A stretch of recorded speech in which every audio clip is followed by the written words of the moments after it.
이제 이어서 세례 대상자 교육, 세례 대상자 학습 진행하도록 하겠습니다.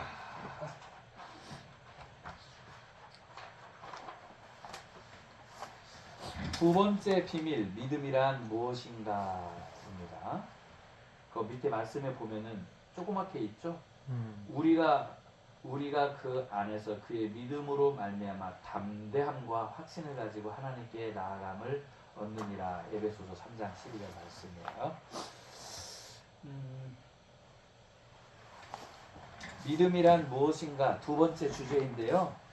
세 가지, 네 가지, 다섯 가지 나누다 보면 여섯 가지로 이제 세분이 돼요. 첫째, 믿음이라고 생각하는 것들이 무엇인가 살펴봅니다. 그 다음에 거짓 믿음이란 무엇인가. 세 번째, 참 믿음이란 무엇인가. 네 번째, 믿음과 구원은 하나님의 선물이다라는 거. 다섯 번째, 결탁과 위탁. 그 다음에 참 믿음의 결과. 이렇게 순서대로 하겠습니다. 첫 번째, 믿음이란 무엇인가. 교회 다니면 같이요. 교회 다니면 가장 많이 듣게 되는 말이 있습니다. 바로 믿음이죠. 교회가 이처럼 믿음을 강조하는 까닭은 무엇일까요? 믿음이 없이는 구원을 받을 수도 하나님을 기쁘게 할 수도 없으며 세상을 이길 수도 없기 때문입니다. 신앙인에게 믿음은 생명과 같은 것입니다. 그렇기 때문에 믿음이 무엇인지 정확하게 알아야 합니다. 순수하고 강한 믿음을 소유한 신앙인, 이는 곧 얼마만큼 믿음에 대해 정확히 아느냐에 달려 있습니다. 이에 믿음에 관한 중요한 것들을 정립해야 할 것입니다. 성경을 자세히 보십시오. 성경에도 거짓 믿음을 가진 자들이 존재합니다. 병든 믿음을 가지고 살다가 가장 중요한 시점에서 모든 것을 잃어버린 사람들의 종말도 볼 수 있습니다. 이러한 불행을 경험하지 않으려면 믿음에 대해 바로 알아야 합니다. 1. 믿음이라고 생각하는 것들. 작은 1번 지성이면 감천이다. 같이요. 한국적 후속신앙의 기초를 둔 믿음입니다. 이것은 내가 이 땅에서 지극정성을 들이면 하나님도 감동하실 거야 라는 생각입니다. 정성만 있으면 하나님이 기뻐하실까요? 이와 같은 믿음은 성경적인 믿음이 아닙니다. 작은 2번 자기 최면에 불과한 믿음. 친구나 안에 같이요. 친구나 안에 남편이 보이지도 않는 하나님을 믿습니다. 게다가 하나님은 분명 계시다라고까지 합니다. 주위에서 이런 영향을 받는 사람은 교회 가면 정말 하나님을 볼 수 있을까 하는 기대로 신앙생활을 시작합니다. 그러나 믿어지지가 않습니다. 그래도 계속 교회 다닙니다. 그러다 보면 교회 다니는 경력이 붙게 돼 더 이상 하나님이 계신가? 라는 질문을 할 수 없게 됩니다. 하나님이 계시긴 계시겠지만 계시겠지란 마음으로 교회 다닙니다. 이처럼 분명한 자기 확신이 없이 그저 막연히 하나님은 계시다라고 생각하는 것은 자신에게 최면을 거는 것에 불과하며 진정한 신앙생활이 아닙니다. 작은 3번 기대뿐인 믿음. 같이요. 사업도 잘 되고 주머니에 돈도 두둑하고 세상이 잘 나갈 때는 주변에 친구, 가족이 가득합니다. 그러다 어느 날 부도를 당하면 어떻게 됩니까? 사람들의 말이 뚝 끊깁니다. 상처받은 마음에 그래 이가는 소용없어 하나님께 나가자란 마음으로 하나님께 나옵니다. 그러나 이것은 하나님께 기대기 위한 것이지 믿음은 아닙니다. 단지 희망적인 기대일 뿐입니다. 작은 4번 형식적인 믿음. 아멘. 조용하고 같이요. 아멘. 조용하고 엄숙한 분위기에서 설교를 듣는데 누군가 정막을 깹니다. 처음엔 누구야? 이렇게 조용한 자리 저렇게 소리를 내니? 라고 생각합니다. 그런데 교회 다니다 보면 아멘을 잘해야 믿음이 좋은 것이라고 합니다. 그래야 하나님이 좋아하신다고도 합니다. 그러나 아멘만 잘 외친다고 믿음이 좋은 것이 아닙니다. 믿음 없는 아멘은 공허한 외침에 불과합니다. 작은 5번 두려움에 의한 믿음. 같이요. 아내가 한 번만 교회 나가자고 합니다. 소원이라고 하니 한 번 나가봅시다. 그런데 교회 분위기가 빼졌습니다. 교역자들이 집으로 신방도 오고 교회 나가니 살갑게 대해줍니다. 착실하게 새가족방 교육까지 마쳤습니다. 5주의 새가족방 교육을 마친 후 아내에게 말합니다. 자 이제 됐지? 이제 할 거 다 했으니까 등산 다닐 거야. 그런데 아내가 이런 말을 합니다. 무슨 말이에요? 내 친구 남편도 교회 다니다가 빠지고 등산하러 다니다가 다리 부러졌잖아요. 에이 그런 게 어딨어? 라고 대답했지만 이내 걱정과 두려움이 생깁니다. 교회 빠지면 무슨 일이 생길까봐 아내를 쫓아 교회에 나옵니다. 그러면 주일날이 아니라 죽일날이 되어버립니다. 무슨 일이 생길까봐 무서워서 예배당에 나오는 것입니다. 하나님은 이처럼 자신의 백성들을 벌벌 떨게 하는 무서운 분이 아니십니다. 이와 같이 같죠. 이와 같은 믿음에 대한 오해, 즉 거짓 믿음을 가지고 있지는 않습니까? 스스로 믿음이라고 생각하는 것은 무엇입니까? 혹시 거짓 믿음의 범위 안에 자신의 믿음 생활이 포함되지 않습니까? 만약 그렇다면 믿음은 뿌리내리지 못합니다. 교회를 다녀도 보고 쉬어도 보다가 영원히 믿음 생활과 멀어지게 되는 것이죠. 기독교의 신앙에는 참 믿음과 거짓 믿음이 있습니다. 믿음과 구원은 때려야 뗄 수 없는 동전의 양면과 같습니다. 믿음이 있어야 구원을 받을 수 있습니다. 지금까지 말한 거짓 믿음의 범위에서 벗어나야 합니다. 이제 거짓 믿음의 구체적인 사례를 알아보겠습니다. 이 큰 2번 거짓 믿음이란 작은 1번 지식적인 믿음.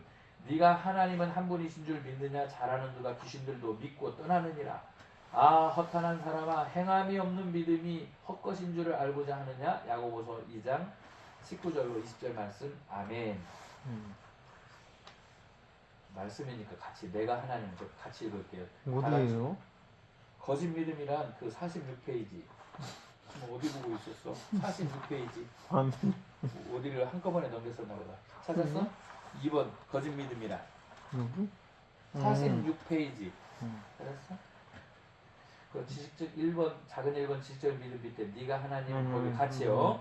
네가 하나님은 한 분이신 줄을 믿느냐? 잘하는 누가 귀신들도 믿고 떠나느니라. 아 허탄한 사람아, 행함이 없는 믿음이 헛것인 줄 알고자 하느냐? 야고보서 2장 19절로 20절 말씀. 아멘. 이 세상에서 같이요. 이 세상에서 우리를 구원하신 분은 오직 하나님 한 분이라는 것을 믿습니까? 믿음이 있는 사람이라면 이 질문에 네라고 대답하겠습니다. 그런데 성경은 네라는 대답 대신에 신앙이 참 좋구나라고 여겨주지 않습니다. 알기 잘하는구나라고 말씀합니다. 하나님이 오직 한 분이라는 것은 귀신들도 알고 벌벌 떠는 사실이기 때문입니다. 때문에 아는 것이 참된 믿음이 될 수 없습니다. 참된 믿음에는 행함이 뒤따라야 합니다. 그 밑에 야고보서 2장 26절 말씀 같이 할게요. 영혼이 없는 몸이 죽은 것 같이 행함이 없는 믿음은 죽은 것이니라. 아멘. 그 밑에 지식으로만 같이요. 지식으로만 아는 신앙은 머리로만 아는 신앙입니다. 예수님을 십자가에서 죽으셨고 죽으셨다가 부활하신 분으로만 아는 것으로 그쳐서는 안 됩니다. 이것은 마치 우리가 세종대왕을 아는 것과 마찬가지 지식일 뿐입니다. 세종대왕이 한글을 만들어서 우리가 한글 때문에 덕보고 좋다라고 생각하는 것처럼 예수님이 나 때문에 십자가에 죽으셨대. 아 부활까지 하시고 승천도 하셨다는데 다시 오신다니 정말 좋군이라고 생각하기도 합니다.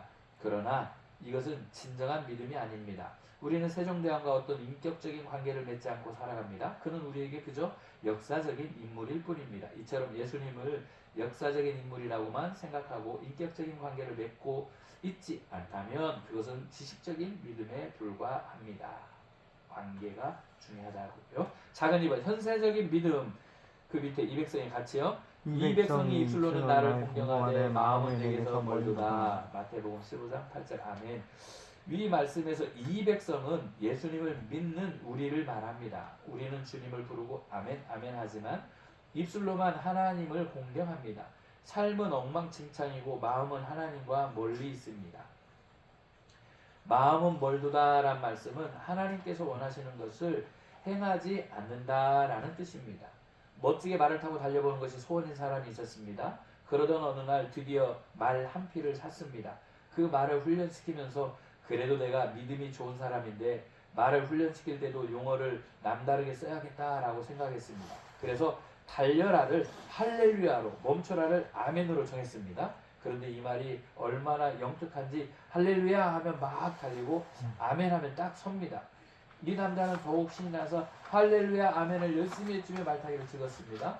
내가 말을 탈 때에도 할렐루야 아멘을 외치니 나는 정말 믿음이 좋구나 하며 스스로 자랑스러워했습니다.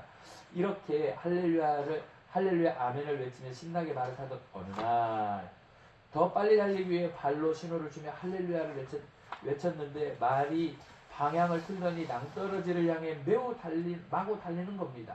남자는 예상치 못한 상황에 대해서 야, 너 언제 내가 이 길로 가랬어? 안 돼! 멈춰! 스톱이라고 소리쳤습니다. 그러나 아무리 소리를 질러도 말은 낭떠러지를 향해 마구 달렸습니다. 이 남자는 너무나 당황한 나머지 멈추게 하는 말인 아멘을 잊어버렸습니다. 말은 더욱 속력을 붙였습니다. 점점 낭떠러지가 가까웠습니다. 이제 말을 멈출 도리가 없었던 그는 이제 마지막이군 하는 마음으로 기도를 했습니다.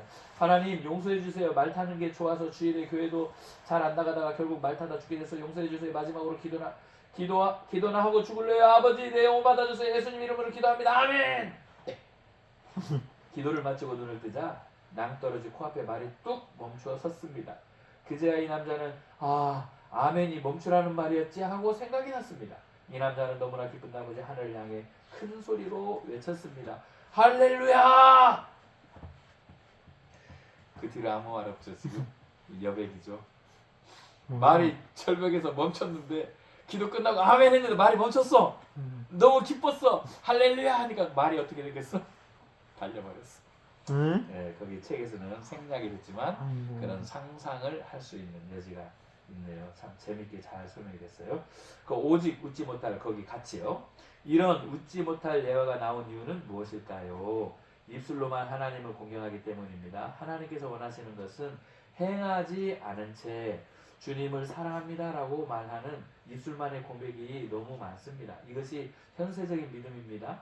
암 진단을 받은 사람들이 교회에 나와 하나님께 매달립니다. 그리고 병이 나오면 싹 돌아서 버립니다.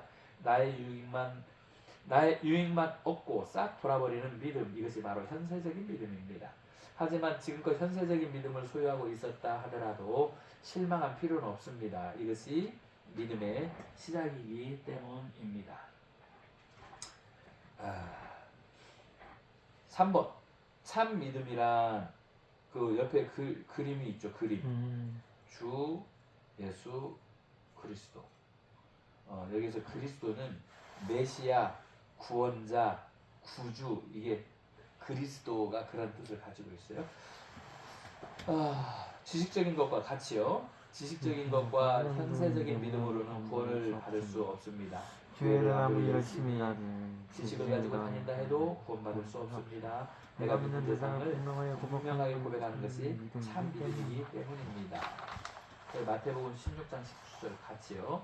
시몬 베드로가 대답하여 이르되 주는 그리스도시요 살아계신 하나님의 아들이십니다. 아멘. 하루는 예수님께서 가이사랴 빌립보라는 지방의 제자들을 데리고 가셨습니다. 그리고 사람들이 나를 보고 누구라 하느냐라고 물으십니다. 세례 요한이다, 엘리야다, 훌륭한 선생님이다 라고 하는 사람들의 말을 제자들이 전합니다. 이때 예수님은 어떤 말씀도 하지 않으십니다. 그 말들은 그저 소문에 불과하기 때문입니다. 예수님은 제자들에게 한 번 더 물으십니다. 그렇다면 너희는 나를 누구라고 생각하느냐? 예수님께서 한 명 한 명 이름을 부르며 물으십니다. 넌 나를 누구라 생각하니? 한번 곰곰이 생각해 봅시다. 어떻게 대답할 수 있을까요? 그저 좋은 분이라고 대답하더라도 틀린 대답은 아닙니다. 그러나 충분한 답은 아닙니다. 이 질문에 대한 가장 현명한 대답은 시몬 베드로가 하였습니다. 거기 같이요. 주는 그리스도시요 살아계신 하나님의 아들입니다. 아멘. 베드로의 이 대답을 듣고 예수님은 크게 기뻐하시면서 축복을 해 주셨습니다. 너 그걸 어떻게 알았지? 사람이 가르쳐 줄 수 있는 게 아닌데 네가 그것을 알다니 시몬아 네가 정말 복이 있구나. 다시 한번 생각해 봅시다. 예수님을 누구라고 생각하시나요?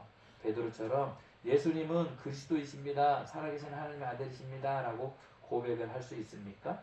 이와 같은 분명한 신앙 고백이 없이는 구원을 받지 못합니다.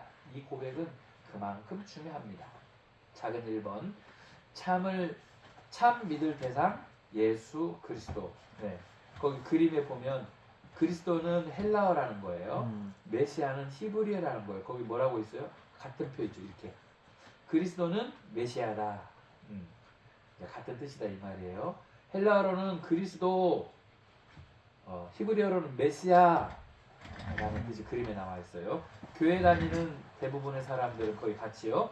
교회 다니는 대부분의 사람들은 주 예수 그리스도의 이름으로 기도를 합니다. 이 말의 뜻은 무엇입니까? 예수는 이름이고 그리스도는 직책을 나타냅니다. 크리스토라는 헬라어로 기름을 부음 받은 자라는 뜻입니다. 또한 히브리어로는 메시아입니다. 이 말의 의미는 구원자입니다. 그러니까 예수 그리스도라는 말은 예수님이 나의 구원자이십니다 라는 뜻입니다. 이 고백을 하는 것에는 큰 의미가 있습니다. 오른쪽 그림에 보니까 한국어로는 뭐라고요? 구원자. 나는 죄인입니다. 나는 구원이 필요합니다. 라고 기도하는 거죠. 자, 왜냐하면 이 고백을 하는 것은 내가 구원이 필요한 존재라는 것을 인정하는 것이기 때문입니다. 그렇다면 무엇으로부터의 구원입니까? 죄로부터의 구원입니다. 주 예수 그리스도라는 말을 하는 것은 내가 죄인이라는 것과 그런 나를 구원해 주실 분은 예수님이시라는 것을 고백하는 것입니다. 주 예수 그리스도. 예수님을 입으로 시인하는 것은 죄인된 나의 상태를 먼저 깨닫고 고백하는 것입니다. 주 예수 그리스도. 그 옆에 그림에 보니까 십자가에 달려 계신 예수님의 형상이 있죠. 그분이 주 예수 그리스도라는 그림이네요. 주인 주자예요. 거기에 한자로 되어 있는 것이. 주라고 고백하는 것에는 어떤 의미가 있을까요? 바로 예수님을 나의 주인으로 인정하는 것입니다. 예수님을 주인으로 인정한다면 예수님의 의도대로 살아야 합니다. 주님이라고 그저 입으로만 부르는 것은 의미가 없습니다. 주인이신 예수님을 위해 행동하는 것이 필요합니다. 나 스스로 내가 좋아서 행하던 삶에서 예수님이 좋아하시는 것을 행하는 삶으로 자꾸만 옮겨가는 것이 믿음입니다. 살아계신 하나님의 아들. 예수님은 초라하게 그지없는 모습으로 이 세상에 오셨습니다. 마구간에서 태어나셨고 육신의 아버지 요셉은 평범한 목수였습니다. 심지어 예수님도 그 목수 일을 도왔습니다. 그런 가난하고 초라한 모습의 예수를 사람들이 하나님이라고 인정할 수 있었겠습니까? 그럴 수 없기에 당시 유대인들은 자신의 하나님이라고 하는 예수님의 말에 신성모독이라고 하는 죄목을 씌워서 십자가에 죽인 것입니다. 만약 그 당시에 우리가 살고 있었다면 우리는 과연 예수님이 하나님이란 것을 믿을 수 있었을까요? 자신할 수 없는 일입니다. 그러나 베드로는 예수님을 살아계신 하나님의 아들이라고 고백합니다. 이는 예수님이 사람으로 이 땅에 오셨지만 원래 그 본체는 하나님이라는 사실을 말합니다. 나의 주인이 되시는 예수님은 하나님으로 이 땅에 오셨고 나의 구원자가 되십니다. 이 고백이 있어야 진정한 믿음을 가진 것입니다. 예수님은 나의 그리스도시며 살아계신 하나님의 아들이십니다. 기독교는 이 고백을 통해 구원을 받습니다. 여기서 질문이요. 질문. 베드로가 여기 살아계신 하나님이라고 고백을 하셨잖아요. 살아계신 하나님의 아들이라고 예. 고백했어요. 근데 여기서 베드로가 배신을 3번을 했잖아요. 그 전이에요? 후에요? 예수님을 주라고 부인했던 거는 지금 예수님이 아직 십자가에 안 매달려 계시잖아. 아직 지금 십자가 처형의 길을 안 갔잖아. 그러니까 그 후에 예수님이 그 생각나지. 닭이 3번 올 때 네가 그러니까 지금 아직 아닌 거지. 아직 그 전이죠. 이제. 그 전이야. 이게 믿는다고 해놓고는 삶의 행실이 바뀐 거예요. 예수님 십자가에 돌아가시니까 다시 바닷가로 고기 잡으러 가고 막 이런 사건들이 이제 쭉 나오는 것이죠. 자, 거기 이 고백이 있어야 할 진정한 믿음 가진 거 거기 같이 읽을게요. 이 고백이 같이요. 이 고백이 있어야 진정한 마음을 가진 것입니다. 예수님은 나의 그리스도시며 살아계신 하나님의 아들이십니다. 아멘. 기독교는 이 고백을 통해 구원을 받습니다. 작은 2번 참 믿음의 내용. 예수님이 나를 위해 무엇을 하셨는가? 이 질문에 대답하지 못한다면 기독교는 참된 종교가 아닙니다. 로마서 10장 9절 말씀 그 같이 읽을게요. 같이요. 네가 만일 내 입으로 예수를 주로 시인하면 또 하나님께서 그를 죽은 자 가운데로 살리신 것을 내 마음에 믿으면 구원을 받으리라. 아멘. 성경은 이처럼 정확하게 대답합니다. 예수님이 나의 주인이신 것을 입으로 시인하고 하나님께서 예수님을 죽은 자 중에서 살리신 것, 즉 부활하신 것을 마음으로 믿으면 구원을 얻는다라고 말입니다.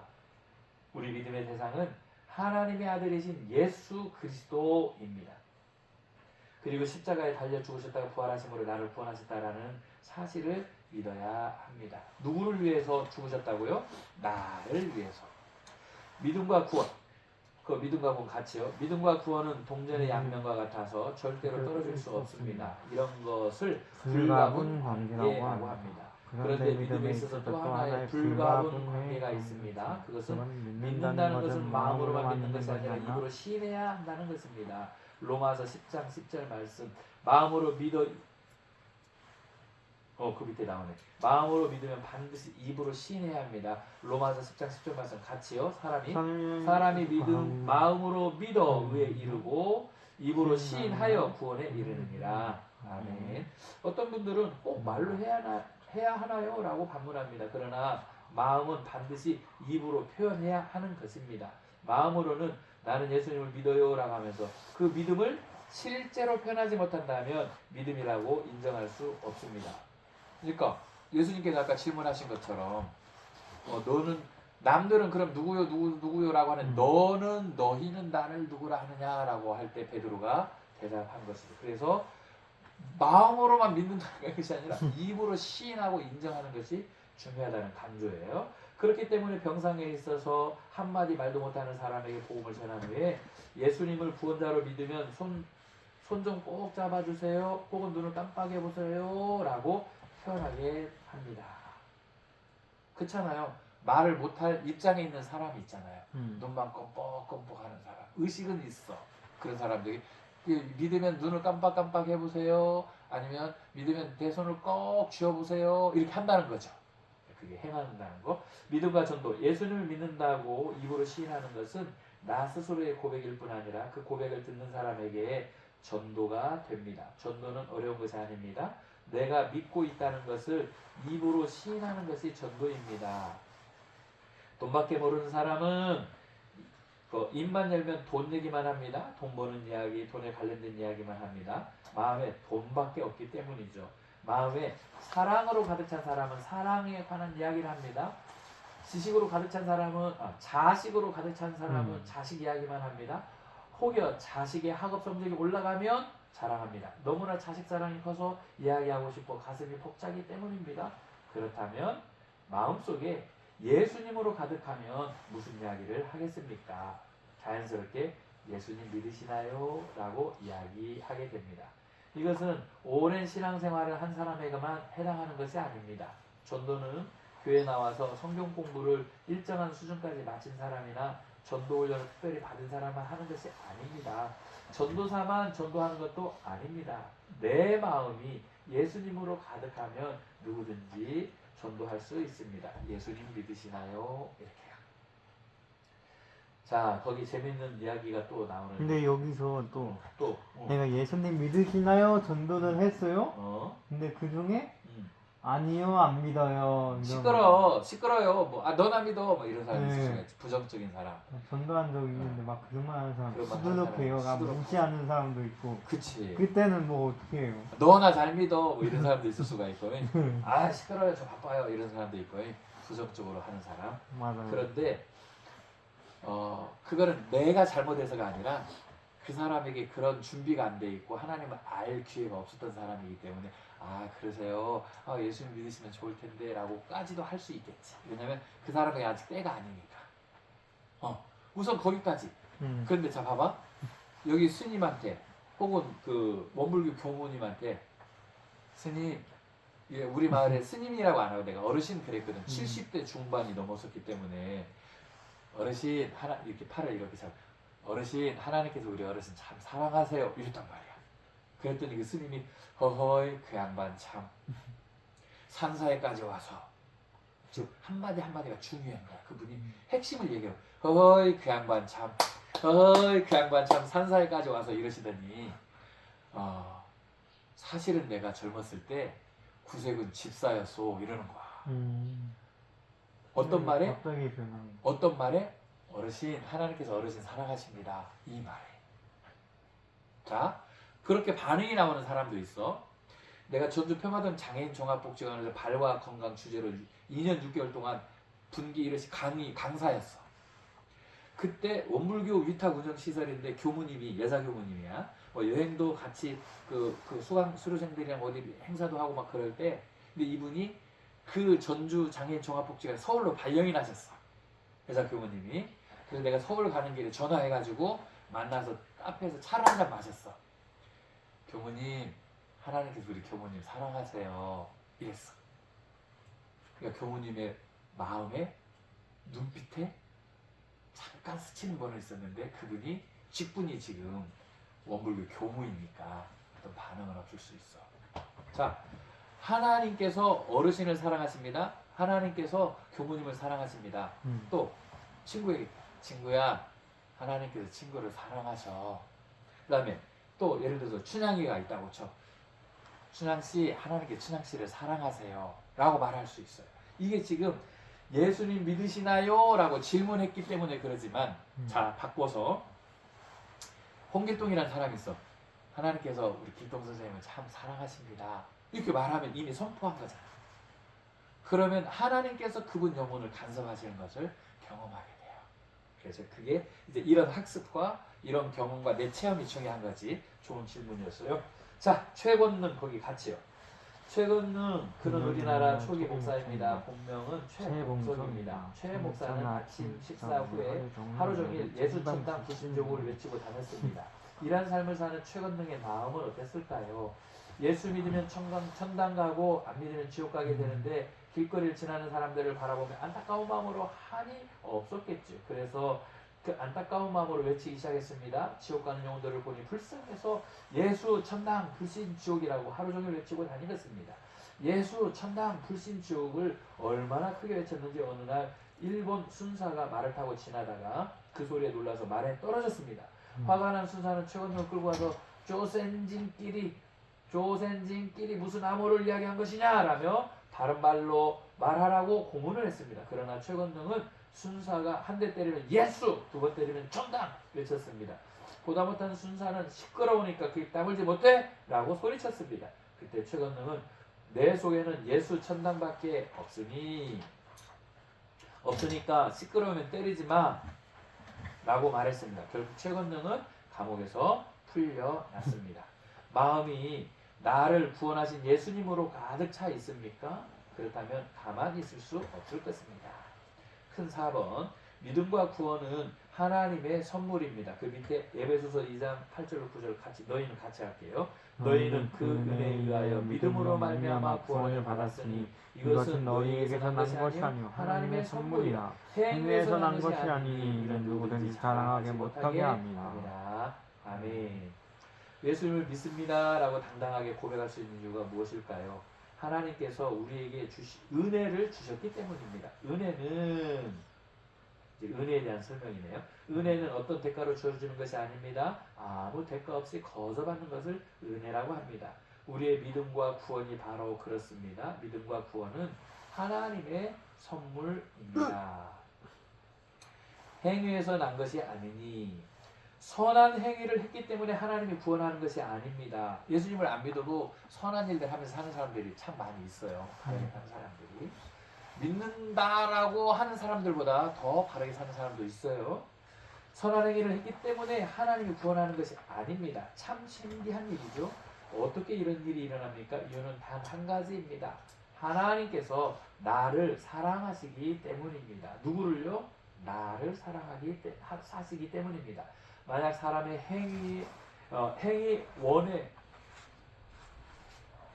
행위가 구원의 조건이 된다면 사람들은 반드시 다른 사람과 비교를 합니다. 내가 저 사람보다 선한 일을 많이 했지? 그러니까 난 당연히 구원받을 거야 라고 생각합니다.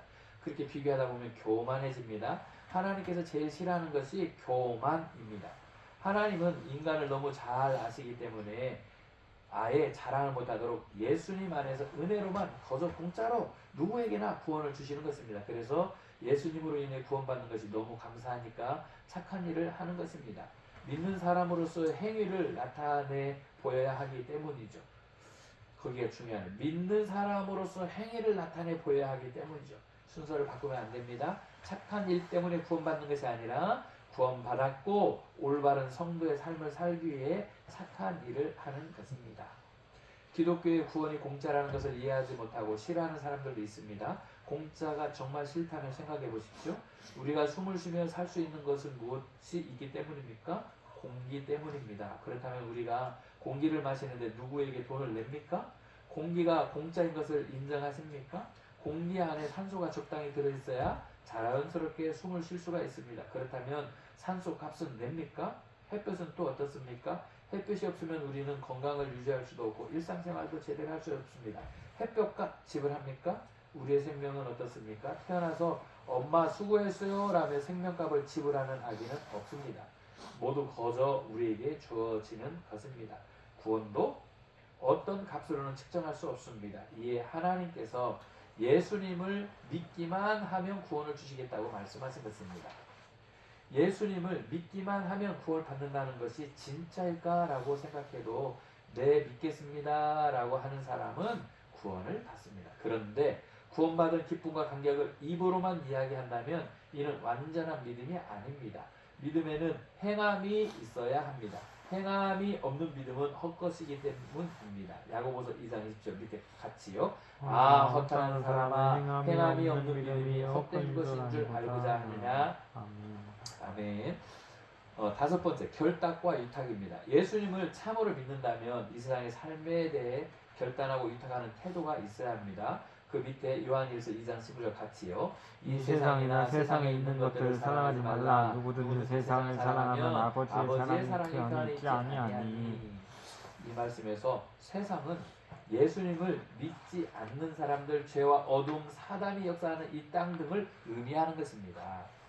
하나님께서는 그런 세상과 그 세상에 있는 것들을 사랑하지 말라고 말씀하십니다. 예수님을 믿는다는 것은 이런 하나님의 말씀대로 세상을 사랑하지 않겠다라고 결단하는 것입니다. 다시 말하면 이제는 내가 하나님이 기뻐하는 뜻대로 살겠습니다 하고 결단하는 것입니다. 이것은 마음으로만 결단하는 것이 아니라 우리 행동으로 결단하는 것입니다. 사실 주일마다 하나님께 예배 드리러 나는 것은 그 자체가 대단한 결단입니다. 이와 같이 지속적으로 결단하는 삶을 살기 위해서는 어떻게 하면 하나님께서 기뻐하실까라는 질문을 해야 합니다. 어떻게 하면 하나님께서 기뻐하실까라는 질문을 해야 합니다. 일상생활에서 생길 수 있는 예를 통해 결단의 의미를 되새겨 봅시다. 주일 아침 예배를 드리러 가려는데 전화가 옵니다. 친구가 백화점에서 지난 겨울에 너무나 입고 싶어 했던 200만 원짜리 핑크를 10만 원에 할인 판매한다는 소식을 전해준다면 어떻게 하시겠습니까? 한정 판매라는 친구가 2개를 살 수도 없고 이미 줄을 서고 있으니 가만히 사기만 하면 됩니다. 그때 나 그 코트 못 입어도 좋아. 하나님 앞에 예배 드리러 가야 돼 라고 말할 수 있습니까?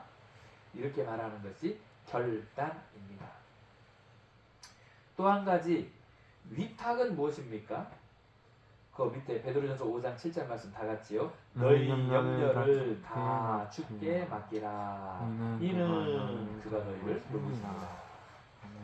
아멘. 나도 이거 말씀 중에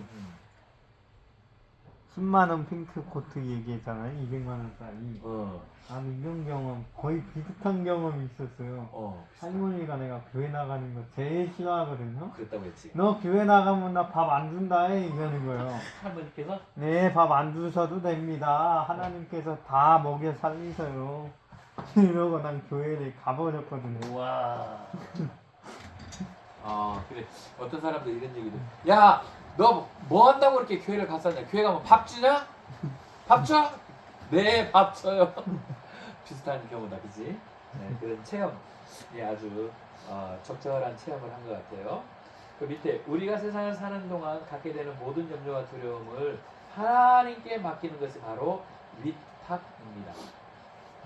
하나님을 믿는다고 하면서 어떤 일이 생기면 우리는 누구를 찾아가나 어떻게 하면 좋을까라며 점점 궁금합니다. 맡기는 삶을 살지 못합니다. 어떤 사람이 밤에 꿈을 꿨습니다. 낭떠러지에서 떨어지는 꿈이었습니다. 으악 하고 떨어지는 순간 손에 잡히는 것이 있었습니다. 바로 옆에 난 나무 뿌리였습니다. 그는 구사일생으로 그것에 매달려 있습니다. 아래는 천길만길 낭떠러지입니다. 그 사람은 힘을 다해 사람 살려달라고 소리를 칩니다. 그러나 문득 하나님께 기도해야 겠다는 생각이 들었습니다. 그리고 곧 하나님 나 좀 살려주세요라고 기도를 드렸습니다. 그러자 그래 네가 그 손에 놓더라도 그 손을 놓더라도 내가 너를 머리카락 하나 상하지 않게 해줄 것을 믿느냐 하는 마음의 음성이 들렸습니다. 그럼요 하나님이신데요. 그런 간절한 마음으로 기도를 드렸습니다. 그래서 하나님께서 그럼 그 손을 놓아라 내가 너를 안아 저 위에 올려줄게 라고 하십니다. 그 말에 이 사람이 고민하다 큰 소리를 외쳤습니다. 거기 하나님 말고 사람 없습니까? 이 행간에 또 사이에 또 많은 또 생각이 들긴 하죠. 아까 거기처럼 막 기도해서 할렐루야 할 때 말이 달려가게 훈련시키고 아멘 할 때 멈추가 있는데 막 할렐루야 할렐루야 할렐루야 막 달리다가 낭떠러지고 내가 하나님 살려주세요 아멘이라고 했을 때 말이 멈췄다고 했잖아. 그러니까 이 사람이 기뻐갖고 할렐루야 했는데 아까 할렐루야 거기까지 이 행간 책 읽는 거에 묘미야. 또 그게 또 여기서 없네. 그렇지. 자, 하나님께서 제시하시는 해결책은 때때로 인간의 관점으로 이해할 수 없는 것이 있습니다. 그럴 때면 우리는 고향 사람, 학교 선배 등을 먼저 찾아가 사람들에게 이 말 저 말을 듣습니다. 그러다가 일을 더 망치고 나서야 할 수 없이 하나님을 찾는 경우가 많습니다. 그러나 하나님을 참으로 믿는 사람은 모든 염려를 다 해결해 주시는 하나님께 자신을 전적으로 위탁합니다. 지금 위탁이라는 거에 대해서 계속 했어요. 위탁의 삶을 살 수 있게 하는 것이 무엇입니까? 바로 믿음입니다. 그 믿음은 입으로만 떠드는 믿음이 아니라 실제로 행하는 믿음입니다. 6번 참 믿음의 결과 작은 1번 기쁨과 평강 그 밑에 로마서 15장 13절 말씀 같이요. 소망의 하나님이 모든 기쁨과 평강을 믿음 안에서 너희에게 충만하게 하사 성령의 능력으로 소망이 넘치게 하시기를 원하노라. 아멘. 한 번만 더 할게요. 소망의 하나님이 모든 기쁨과 평강을 믿음 안에서 너희에게 충만하게 하사 성령의 능력으로 소망이 넘치게 하시기를 원하노라. 아멘. 사람들은 축복이라고 하면 돈보따리를 하늘로부터 받아 누리는 것이라고 생각합니다. 그러나 돈보따리로는 기쁨과 평강을 누리지 못합니다. 부모의 재산을 두고 싸우는 형제들이 얼마나 많습니까? 오히려 어려운 상황일지라도 기쁨과 평강을 받아 누리는 것이 하나님께서 주시는 참된 축복입니다. 저 사람은 도대체 무슨 좋은 일이 있어서 저리 기쁜 얼굴을 하고 있을까? 라는 말을 듣는 것 이것이 축복입니다. 그런데 하나님께서는 우리에게 또 하나의 축복을 허락하셨습니다. 그것은 바로 기도 응답의 축복입니다. 두 번째 기도 응답입니다. 마가복음 11장 24절 다 같이요. 그러므로 내가 너희에게 말하노니 그 무엇이든지 기도하고 구하는 것은 받은 줄로 믿으라. 그리하면 너희에게 그대로 되리라. 아멘. 믿고 기도하는 것은 중요합니다. 기도를 하면 하나님은 그 기도에 반드시 응답하십니다. 그러나 기도 응답에 있어서 한 가지 기억해야 할 것이 있습니다. 늘 우리가 기도한 내용대로 yes라고 하시는 것도 응답이지만 no라고 응답한 no도 응답이라는 사실입니다. 3살 난 아이가 칼을 가지고 놀겠다고 하면 그것을 허락하는 엄마가 어디 있겠습니까? 하나님의 응답에는 허락하심, yes, 거절, no 기다림이 있다는 것을 기억하십시오. 그런데 기도 응답이 축복의 끝인가요? 아닙니다. 그 다음 얻는 축복은 하나님 앞에 당당히 나아가는 것입니다. 3번 당당히 하나님께 나아감. 에베소서 3장 12절 말씀 같이요. 우리가 그 안에서 그 믿음으로 말미암아 담대함과 확신을 가지고 하나님께 나아감을 얻느니라. 아멘. 예수님이 이 땅에 오시기 전인 구약 시대에는 제사장만 하나님 앞에 나갈 수 있었습니다. 만약 제사장이 아닌 사람이 성전에 들어가면 바로 그 자리에서 죽음을 맞았습니다. 지금도 그러한 제도가 있다면 자유롭게 예배당에 모여 예배를 드릴 수 없을 것입니다. 들어가는 즉시 죽기 때문이죠. 그런데 예수님께서 십자가에 못 박혀 운명하실 때 성소와 지성소 사이에 있던 휘장이 찢어졌습니다. 이는 예수님이 제물이 되셨기 때문이며 이는 더 이상 짐승을 드리는 제사가 필요 없어졌다는 것을 의미합니다. 하나님은 이 사실을 알게 하시려고 친히 그 휘장을 찢으신 것입니다.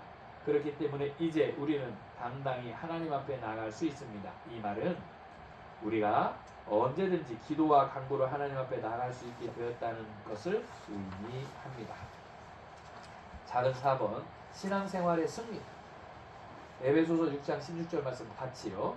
모든 것 위에 믿음의 방패를 가지고 이로써 능히 악한 자의 모든 불화살을 소멸하고. 아멘. 사단은 끊임없이 신앙생활을 방해합니다. 누가요? 사단이에요. 불화살로 우리를 공격하는 사단을 믿음의 방패로 막아야 합니다. 사단은 아주 그럴듯한 모양으로 우리를 유혹합니다. 친구의 모습으로, 때로는 가족을 통해서도 우리를 속입니다. 교회로 나아가려 할 때마다 부부싸움이 일어나기도 합니다. 이런 사단의 불화살을 성도는 믿음의 방패로 막아야 합니다. 아주 소소한 것들까지 믿음의 방패로 막다 보면 결국 승리하게 됩니다. 이 승리가 바로 믿음입니다. 예수님을 믿는 우리의 삶은 홈런을 친 야구 선수와 같습니다. 야구는 중요한 규칙이 있습니다. 홈런을 친 선수를 할지라도 반드시 4개의 베이스를 밟아야 합니다. 맞아요? 4개? 1루, 2루, 3루, 홈베이스. 4루가 어디 갔어? 홈베이스. 타자가 칠 때 3루 아니야? 4루가 어디 갔어? 그 위에 그림 있지? 그림. 1루, 2루, 3루, 그 다음에 치는데 거기 이제 홈베이스니까. 그렇지. 자, 예수를 믿는 우리 삶은 홈런을 친 야구 선수와 같습니다. 야구에는 중요한 규칙이 있습니다. 홈런을 친 선수를 할지라도 반드시 4개의 베이스를 밟아야 합니다. 우리 인생에도 꼭 밟아야 할 베이스인 고난이 있습니다. 그것은 원하지 않는 웅덩이를 만나는 것과 같습니다. 그것은 원하지 않는 웅덩이를 만나는 것 같습니다. 그러나 우리의 인생은 예수님으로 인해 이미 홈런을 친 승리한 인생이기에 당당하게 고난의 베이스를 통과할 수 있습니다. 홈인 했을 때의 영광을 알기 때문이죠. 이러한 기대와 기쁨을 가지고 사는 것이 행함이 있는 믿음입니다. 홈런을 친 선수는 싱글벙글하며 운동장을 한 바퀴 돕니다. 예수님의 이름으로 홈런을 친 인생을 살고 있는 우리의 얼굴은 어떤가요? 우리 얼굴은 우리가 책임져야 합니다. 기억하세요. 우리는 인생길에서 승리한 홈런 친 야구 선수라는 거예요. 그 뒤에 이제 신앙 간증이 있죠. 가슴에 솟구치는 뜨거운 감동을 느낍니다. 유지원님의 글이네요. 같이 할게요. 저는 어려서부터 최근까지 불교를 신봉하며 살아왔습니다. 제 할머니는 많은 할머니들과 다름없이 무속신앙을 맹신하며 평생을 살아가신 분입니다. 제가 몸살을 앓으면 물을 가득 담은 바가지와 식칼을 가지고 들어와 제 머리밭에 천지신명께 빌었습니다. 머리카락을 식칼로 쓰다듬고 바가지를 뜯다가 문 밖에 향해 식칼을 냅다 던지면서 질병과 착신을 물리친다는 알 수 없는 주문을 외워대곤 하셨죠. 초하루나 집에 무슨 일이 생길라 치면 쌀, 초, 향을 준비하여 어린 제 손을 잡고 절로 갔습니다. 새벽이면 밤새 담가두었던 쌀을 절구에 찢고 가루를 내어 백시루떡을 찐 후 시루째로 불상 앞에 올려놓고 이곳저곳에는 돈을 넣고 연불과 절을 하셨습니다. 생일이면 조방신을 모신다고 밥과 미역국, 물을 부뚜막에 올려놓고 무병장수를 빌었답니다. 그런 환경 속에서 유년 시절을 보낸 저는 자연스럽게 무속신앙과 불교에 빠져들었고 결혼 후에도 열심히 절에 다니면서 신앙생활을 했습니다. 성철 스님이 계셨던 해인사 백년암에 올라가 삼천배를 하기도 하고 국내 3대 사찰은 물론 많은 절을 찾아다녀 스님들과 행사도 많이 했습니다. 방생이나 49제는 물론이고 초파의 축하 행사엔 을에 살풀이 춤을 추고 사물공연을 하면서 그들과 함께하였고 그렇게 하는 것이 복받고 잘 사는 길인 줄 착각하며 살아왔습니다. 그러나 뜻모르는 연불이나 행사에 참여하는 것이 내게 복으로 돌아올 리 없었고 그저 타성에 젖은 종교 행위만 반복하는 것에 불과했습니다. 그러던 어느 날 기적 같은 일이 발생하였습니다. 남편이 교회에 가게 된 것입니다. 그런 남편이 낯설었지만 이 세상 누구보다 신뢰하는 남편의 결정인지라 그냥 따라가기만 해보자는 마음으로 저도 교회에 나가게 되었습니다. 그러나 첫 발을 내디는 교회는 저에게 별반 감동을 주지 못했고 어색한 지루한 느낌만 주었고 예배 중에 엄습하는 졸음을 참기 어려웠습니다. 성도들의 모습은 별로 은혜롭게 보이지 않았고 따뜻한 사랑을 느낄 수가 없었습니다. 물론 지금은 그 모든 것이 제 자신의 문제였다는 것을 알게 되었습니다. 그러던 어느 날 우연히 호산나 교회에 오게 되었습니다. 저녁 예배 때였는데 그날은 장애우를 향한 특별 예배였습니다. 이때 가슴에서 솟구쳐 오르는 뜨거운 감동을 느꼈습니다. 그것은 사랑이었습니다. 그래, 예수님의 사랑이 이런 것이구나. 두 볼을 타고 흐르는 눈물을 닦는 것도 잊은 채 저도 모르게 두 손을 가슴에 모으고 있었습니다. 하나님을 모르고 살아온 세월은 못내 아쉽고 아까웠습니다. 그 다음 주일부터 호산나 교회 예배 드리기 시작했고 수주 후 등록을 하면서 새가족반 교육을 받게 되었습니다.